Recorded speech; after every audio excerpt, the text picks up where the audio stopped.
Si Tere, ay sobrang maliit yun. Alam mo, kumari, dahil dalawa nga, nag-isang babae siya, o pagka may pagkain, kumari, meron yung dalawang kamay niya, dapat mayroong, may pagkain. Kasi dalawa yung anak kapatid niya, na lalaki, nag-iisa siya. Kaya ganun. Kaya lang, hindi naman niya nakakain lahat yung kinakakain niya, kaya nandun. Yung bunso naman, si RJ, inabangan, inalisto naman pagkain, pagkatapos iiyak siya. Natapos na yung kumain yung isa. Kaya kinuka naman ni RJ yung pagkain niya. Ganon. Yun, hindi naman niya nakakain lahat ng pagkain niya. Basta lang gusto niyang dalawa ang share niya dahil nag-iisa siyang babae. Saka, yun lang, paano kay Marites noon kahit anong pagka may nagkakamali at pinapagalitan, ayos lang sa kanya. Parang hindi siya hindi siya nagtatanim ng sama ng loob. Pagkatapos na mapagalitan siya, nandun, naglalambing na naman siya. Kaya, yun ang namimiss ko nga sa kanya Parang, kung minsan siyempre parang nag-isang babae. Lalo't wala siya. Alam mo, nung maliliit pang mga yan, nako, itong dalawang lalaki, mahilig siyang pahiyakin. Masyado siyang, sinusutil. Pero ngayon, parang very protective naman sila sa kanya. Kaya lang nauna pang nag-asawa sa kanilang dalawa. Pero at least yun lang, at least papasalamat kami dahil may dalawang anak sila na parehas malambing. Hanga ko lang kay Marites, kahit na maagang nag-asawa, at least stop ng pag-aaral. Despite pa dun, natapos niya. Dalawang course pang natapos niya. Alibasa, dala-dala pa niya ugali niya nung una na dapat dalawa sa kanya. Kaya naging dalawa pa rin ang course niya. Kaya doon ako hanga sa kanya dahil masyado siyang masipag mag-aral. Kahit na average naman, ganun. Saka, naalala ko ba nung high school siya, masyadong, believe sa sarili siya. Nakisali sa beauty contest. Kaya lang, maganda naman ang kanya, kaya lang may pagkakamali siya doon na nung nag-badminton siya, nauna pa yung raketa sa pagpahalo niya sa bola. Kaya ginantiyawan siya. Pero at least doon ako hanga sa kanya. Malakas ang fighting spirit niya. Yun ang hanga ko. Tingnan mo ngayon, may hula pa nga sabi daw, hindi siya makapunta sa abroad. Kaya pala nung nasa Vizcaya, nasa si Felix sa Vizcaya, pinipilit na mag-abroad. Biro mo, mga 5 days ata yun. Yung nag-loan ako yun pala sa kanya pupunta lang yung loan ko. Pumunta sa abroad. Siguro, lately ko lang nalaman na kaya pala ginawa niya yun dahil gusto niya yung hula sa kanya, hindi magkatotoo. At least nakapag-abroad din siya. Aside dun, nakapunta na rin siya sa London. Saka doon ko makikita na talagang pagka ginusto talagang gagawin niya. Saka talagang bisyosa, nung mali talaga gusto niya mag-abroad. Tete, happy 30th birthday. Ang wish ko lang sa'yo ay good health. At naway, samahan ka nawa lagi ng Panginoon in your daily undertakings. Dalangin ko sa Panginoon na sana'y tawagin ka niya upang makasama ka namin sa paglilingkod sa Kanya, sa tunay na Iglesia ng Diyos. Hindi ko kalain. 30 years ka na pala. Ako. Pero kahit na, baby face pa naman ang baby ko. Happy birthday Sana huwag kang magbago. Saka maging loving, sweet sa amin, lalo na sa pamilya mo. Huwag mo silang kalimutan. Saka, sana pagdasal mo rin sila. Sana nasa mabuting kalagayan mga anak mo. asawa mo, sa kami. Ganun din sa'yo. Morning at sa gabi, talagang dinadasal kita dahil ikaw ang malayo sa mga anak namin. Sana naman magiging mababait sa iyo yung mga pasyente nyo at saka lalo na yung mga superiors nyo.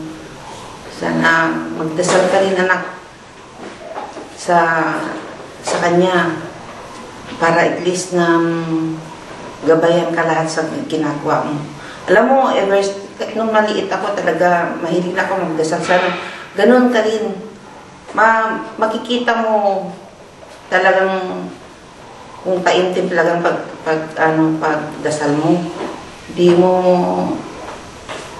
expected na talagang kakaroon ka talaga ng yung mga wishes mo talaga magkakatotoo. Sana magdasal ka palagi. Pagdasal mo ang mga anak mo, asawa mo, na sana mabuting kalagayan palagi sila. Sa iyo rin, kailangan din para gabayan ka lahat sa lahat ng gagawin mo at lahat ng mga wishes mo. Siyempre, igagrant lahat ng Diyos lahat. Basta ang pagdadasal mo taimtim.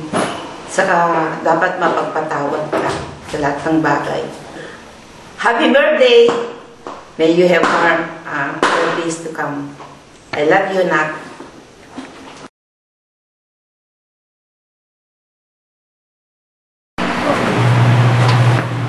Yung hindi ko na kasi gaano maalala, pero sabi daw ni Mama, lagi daw namin pinaiiyak si RJ. Pero si Tete mabait yan, maliit kami. Yun, malambing siya. Papansin ko nga dyan sa sobrang lambing niya, hindi ko alam kung paano niya napauuho si Papa ganun lang si Teresa bigay yan si Papa. Doon ako nagtataka kung anong magic ang nagagawa niya. Si RJ, hindi ko alam siguro, ganun din tinuruan siguro ni Teresa.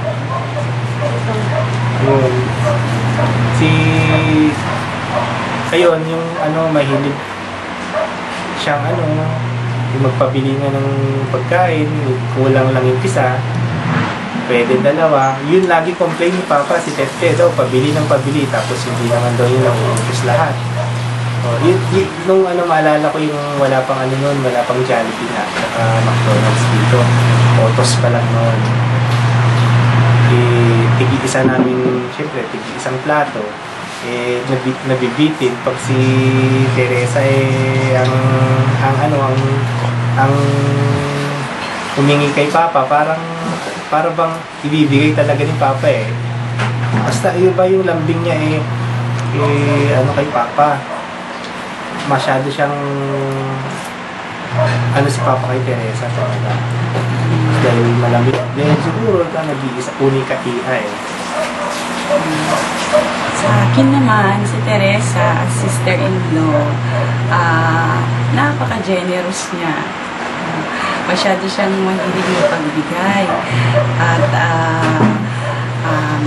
malambing siya.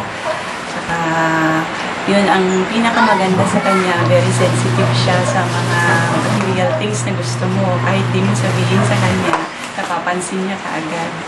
At saka very caring siya sa mga pamangkin niya. Nakikita ko sa kanya na kahit na mag-spend siya ng more than basta kung sa mga mahal niya, hindi niya iniisip yun. Basta kung anong nagustuhan niya, kung gusto niyang ibigay sa kanila, kahit na mahal, hindi niya iniisip yun. Kaya yun ang niya.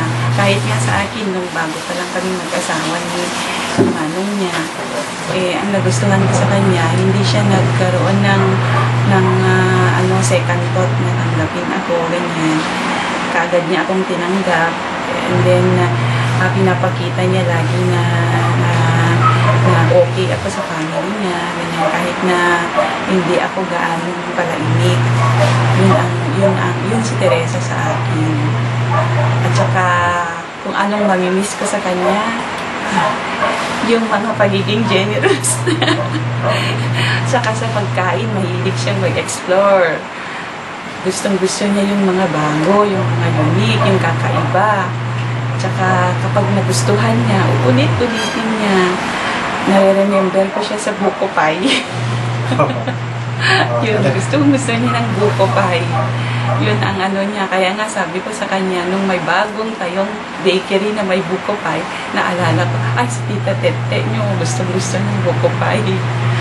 Sobrang kapagbigay si Teresa. Parang pag may hiningi ka sa kanya, parang hindi nga, ay, sa kanya lang kuya. Ano, tulad yan, pag may hiningi akong iPad, ibibigay ng iPad. Joke lang sis sa iPad. Eh, kahit ano na lang, iPhone. Ano naman gusto kay Tita? Oh, si Tita Ganda. Oo, diba? Tita Ganda ang tawag mo sa kanya nung maliit ka. Gustong-gusto naman ni Tita. Diba? Eh, tignan mo itong pamangkin mo, oh, malaki na. Maliit, baby lang to dati, oh. Tignan mo talagang siya ito. Tignan mo yung ano niya, balat niya. Asan na yun? Diba ito yung tinitignan mo kung siya talaga? Oh, yan yung balat, oh. Kasi dati, nagdadalawang isip si Teresa kung si EJ ito, eh. Ito na. Ay. Happy birthday. Happy birthday. Oh. Wish kay Tita. Wish ko makauwi na siya dito. Ako naman, wish ko makauwi ka na. And then, sabay tayong magkaroon ng baby. Oo, sundan na. Ano ba? Girl ba o boy? Kahit ano. Oo. Basta healthy. Hindi, yun. Kasi syempre malayo ka. Alam ko yung nag-iisa ka lagi. Ingatan mo lang lagi ang sarili. Yung health mo. Kasi hindi mo pwedeng bayaran yung bakit ba marami kang pera kung mapapabayaran mo ang sarili. Yun ang unang-unang mong isipin.